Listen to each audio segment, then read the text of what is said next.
গুৰু দামোদৰদেৱৰ জন্মস্থান কোবাইকটা সত্ৰ বৰ্তমান বেদখলকাৰী কবলত, আৰু এই বেদখলকাৰী কবলত পৰা সত্ৰভূমি উদ্ধাৰৰ বাবে বৰ্তমান সময়ত সত্ৰাধিকাৰ সমন্বিতে দামোদৰদেৱ সাংস্কৃতিক ন্যাসৰ ব্যক্তিয়ে বৰ্তমান মাজুলীৰ পৰা আৰম্ভ কৰিছে এক যাত্ৰা, এক জনজাগৰণ, যি জনজাগৰণৰ দ্বাৰা এই বেদখল হৈ থকা ভূমিক বেদখলমুক্ত কৰিব পাৰি বেদখলকাৰীৰ কবলৰ পৰা।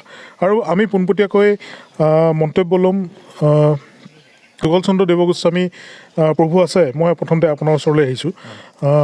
যিহেতু দামোদৰদেৱ গুৰুজনাৰ যি জন্মভূমি, জন্মস্থান, সেয়া বৰ্তমান বেদখলকাৰী কবলত, আৰু আপোনালোকে মাজুলীৰ পৰা এক জনজাগৰণৰ যাত্ৰা আৰম্ভ কৰিছে। আপোনালোকে উল্লেখ কৰিছে যদি প্ৰয়োজন হয় আমি গণ আন্দোলন গঢ়ি তুলিম। গতিকে চৰকাৰৰ পক্ষৰ পৰা আচলতে কোনো ধৰণৰ সহায় সুবিধা বা সত্ৰ আয়োগে যি বেদখল হৈ থকা সত্ৰভূমিৰ যি তথ্য চৰকাৰৰ আগত দাঙি ধৰিছিলে, তাৰ পৰা একো বৰ্তমানলৈকে লাভ পোৱা নাই নেকি, বা বেদখলকাৰীৰ পৰা কবলৰ পৰা এই ভূমি উদ্ধাৰৰ ক্ষেত্ৰত কোনো পদক্ষেপ গ্ৰহণ কৰা নাই নেকি? আমি সত্ৰ আয়োগৰ প্ৰদীপ হাজৰিকাৰ ওচৰত আমি নিজে সকলোখিনি তথ্য দাখিল কৰিছোঁ, কিন্তু এতিয়া তেওঁলোকে ভিতৰুৱাকৈ কি কৰিছে এতিয়ালৈকে চৰকাৰে ৰিপৰ্ট দিয়া নাই বুলি শুনিছোঁ, আৰু আমিও বিচাৰিছোঁ সেই ৰিপৰ্ট এতিয়ালৈকে আমি পোৱা নাই। 2 নম্বৰ কথা, আমি হিমন্ত বিশ্ব শৰ্মা চৰকাৰক এতিয়ালৈকে নট লেছ দেন 150খন স্মাৰকপত্ৰ দিছোঁ, তথ্য দিছোঁ, কিন্তু হিমন্ত বিশ্ব চৰকাৰৰ কোনো গা লৰা নাই। গতিকে আমি সমগ্ৰ অসমত এটা জনজাগৰণ যাত্ৰা কৰিছোঁ। এই যাত্ৰাৰ দ্বাৰা আমি চৰকাৰ তথা অসমৰ প্ৰত্যেকগৰাকী অসমবাসীক আমি এইটো নিবেদন কৰিব বিচাৰিছোঁ যে যিকোনো প্ৰকাৰে আমাৰ দামোদৰদেৱৰ জন্ম জেগা, জন্মস্থান কোবাইকটা সত্ৰ আমাক মুক্ত কৰি দামোদৰীয়াসকলক গতাই দিব লাগে। আৰু কিমান ভূমি বেদখল হৈ আছে এই মুহূৰ্তত, আৰু বৰ্তমান সময়ত আচলতে কি আশা কৰে যে সম্ভৱ হ'বনে এই বেদখলকাৰীৰ পৰা মুক্ত কৰাটো? এতিয়া কথা হ'ল কি, যিকোনো এটা কাম কৰিবলৈ হ'লে প্ৰবল ইচ্ছা শক্তি থাকিব লাগিব। যদি চৰকাৰৰ ইচ্ছা শক্তি থাকে তেতিয়াহ'লে মুক্ত কৰাটো সহজ কথা।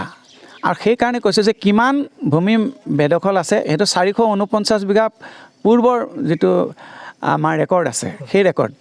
দ্বিতীয়তে 1971 চনত 64 বিঘা মাটি আমাৰ সত্ৰৰ নামত আছিল, আৰু সেইটো আমাৰ কাগজে পত্ৰই ওলাইছে।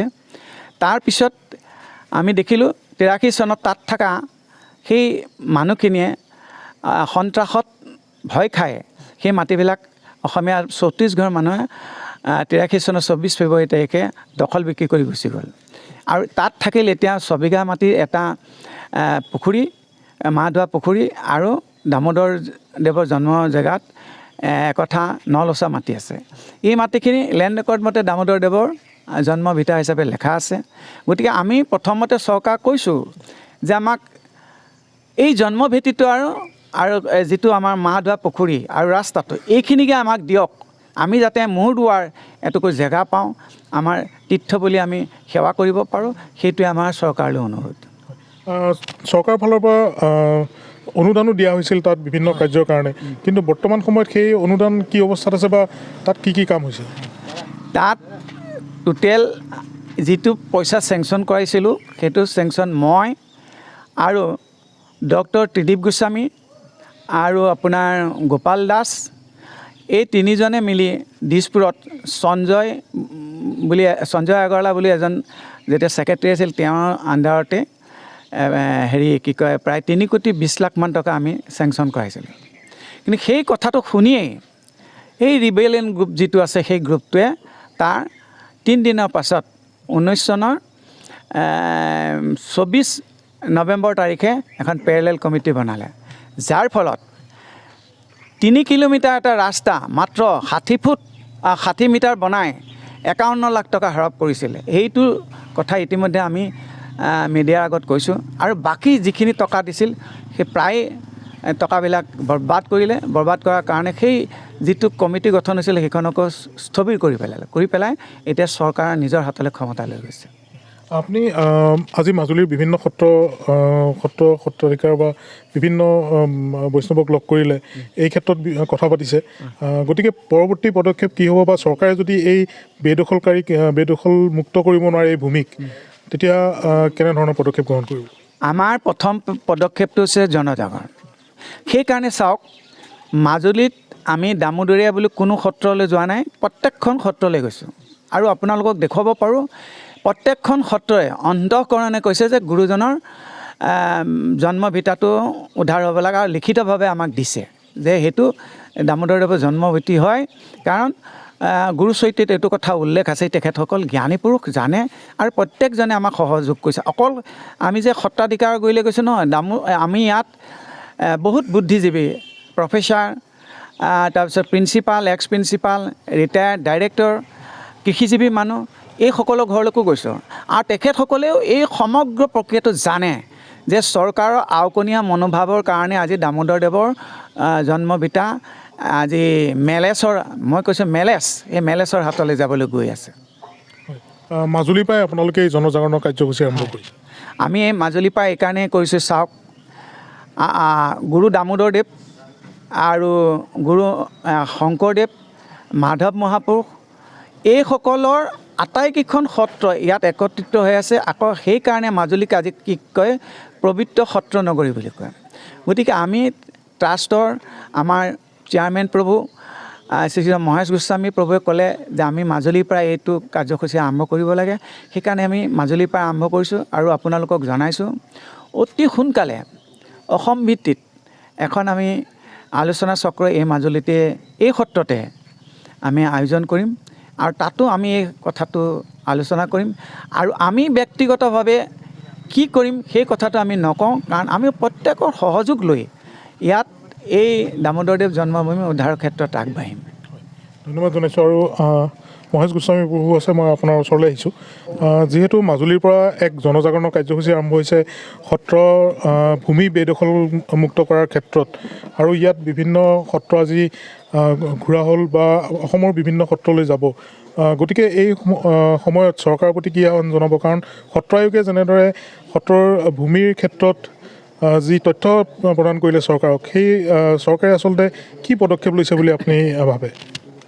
চৰকাৰৰ পদক্ষেপ মানে ভূমিৰ ওপৰত তেখেতসকলে বৰ্তমানলৈ কোনো আৱশ্যকীয় পদক্ষেপ গ্ৰহণ কৰিছে বুলি মই নাভাবোঁ। কাৰণ মই গৈছোঁ, কোবাইকটা দুবাৰ হ'ল। কোবাইকটা উদ্ধাৰৰ কাৰণে আমি যথেষ্টখিনি বৰপেটাৰ পৰা ধৰি বহৰিকা আদি কৰি এনেকৈ বিভিন্ন অঞ্চল ঘূৰিলোঁ আৰু চালোঁ। প্ৰায় সেইফালে প্ৰায়খিনি মানে দামোদৰ আৰু হৰিদেৱৰ শিষ্য বেছি। আৰু তাতেই তেওঁলোকে আমাক এটা উৎসাহ দিলে যে মাজুলীত সকলো বিভাগৰ সত্ৰ আছে, যেনে আউনীআটীখন দামোদৰীয়া, দক্ষিণপাটখন দামোদৰীয়া। তেখেতসকলৰ এটা মতামত লওক, কাৰণ সত্ৰৰ ভিতৰত আমি প্ৰধান বুলি ভাবোঁ আৰু নমস্য বুলি ভাবোঁ। তথাপিও আমি মানে দামোদৰক মানিলে যে আমি আনক কিবা এটা হেয় কৰা হ'ব, এইটো আমাৰ নাই। কাৰণ আমি শংকৰকো মানো, মাধৱকো মানো, দামোদৰকো মানো, হৰিদেৱকো মানো। গতিকে আমি গুৰু বুলি ক'লে তেওঁলোকৰ ওচৰত আমি সদায় নমস্য। গতিকে আমি হীন ভাৱ কৰা নাই। কথা হ'ল দামোদৰৰ ভিটাটো যিখিনি মানুহে মানে বেদখল কৰিছে, চৰকাৰে অতি সোনকালে মুক্ত কৰিব লাগে। আৰু ইয়াৰ বাবে আমাৰ ট্ৰাষ্টে মানে হাইকোৰ্টত এটা গোচৰ ইতিমধ্যে ৰুজু কৰিছোঁ আৰু উকিল চুকিল দি সেইখিনি কৰা হৈ গৈছে। আৰু পৰৱৰ্তী সময়ত আমি মাজুলীৰ পৰা এটা ভাল জনজাগৰণৰ সৃষ্টি কৰি যোৱাৰ প্ৰয়াস কৰিছোঁ। আৰু গোটেই অসমৰ মানুহক আহ্বান জনাইছোঁ যে সকলো মানে বৈষ্ণৱে আমাৰ ইয়াত সহযোগ কৰক, এইটো মোৰ আহ্বান। আৰু চৰকাৰৰ প্ৰতি আহ্বান যে চৰকাৰে এটা ভাল সিদ্ধান্ত লওক আৰু ন্যায়ালয়ে আমাক ন্যায় প্ৰদান কৰক। যদি চৰকাৰৰ ন্যায়ালয়ে আমাক ভাল হেৰি নিদিয়ে, তেতিয়া গোটেই মানে সত্ৰখিনি যিখিনি এতিয়া 440খন মানে দামোদৰী হেৰি আছে, সত্ৰ আছে, তাৰ লগতে বৰ্তমান শংকৰী সত্ৰও ভালেকেইখন আমাৰ ইয়াত সহযোগ কৰিছে। গতিকে এটা সুখৰ বিষয় যে আমি যে শংকৰ মাধৱৰ সত্ৰ বুলি কোনোবাই মানে আমাৰ কোনোবা এজন গুৰু এনেকৈ অপমানিত কৰিব বা তেওঁ ভিটাটো ল'ব, আমি মানি নলওঁ। কাইলৈ আমাৰো কৰি দিব নহয়, এনেকৈ বুলি তেওঁলোকে মানে হুংকাৰ দিছে। কৈছে যে আজি দামোদৰদেৱৰ মাটিখিনি কোনোবাই কাঢ়ি লৈছে, কাইলৈ আমাৰতো শংকৰদেৱ মাধৱদেৱৰ মাটি কাঢ়ি ল'বলৈ বেছি সময় লাগিব মানুহ। গতিকে আমি এই ভূমাফিয়াৰ বিৰুদ্ধে আমি একত্ৰিত হ'ব লাগিব। তেওঁলোকে সেইটোৱে কৈছে। মানে তেওঁলোকে শংকৰদেৱ দামোদৰদেৱ বুলি কোনো কথা নাই। আৰু আজি যেনেকৈ দামোদৰদেৱৰ এইখিনি মানে কোনোবাই কাঢ়ি লৈছে, কাইলৈ শংকৰ মাধৱৰ যে নল'ব, তাৰ কোনো অৰ্থ নাই। গতিকে সেই মানুহখিনি এইখিনি মানে সন্দেহজনক মানুহ, আৰু তেওঁলোক বাহিৰৰ পৰা অহা মানুহ। গতিকে এইটো চৰকাৰে ভাল তদন্ত কৰি তেওঁলোকক উচ্ছেদ কৰিব লাগে আৰু সোনকালে দামোদৰদেৱৰ ভিটাত যিমানখিনি মাটি আছিলে সেইখিনি ঘূৰাই পেলাই দামোদৰ সংঘক প্ৰদান কৰিব লাগে। এইটো আমাৰ আহ্বান। চৰকাৰে ন্যায়ালয় যদি ৰায় চৰকাৰে যদি নিদিয়ে আমাৰ ন্যায়ালয় কি ৰিজাল্ট হয় চাওঁ, তাৰপিছত যদি নহয় আমি আন্দোলন গঢ়ি তুলিম। এইটোৱে আমাৰ এতিয়া পদক্ষেপ। সকলো সত্ৰাধিকাৰী সকলো সত্ৰাধিকাৰী ইয়াতে সহযোগ কৰিব। আমি সেইটো কাৰণে একত্ৰিত কৰিবৰ কাৰণে আমি এই ব্যৱস্থাটো গ্ৰহণ কৰিছোঁ।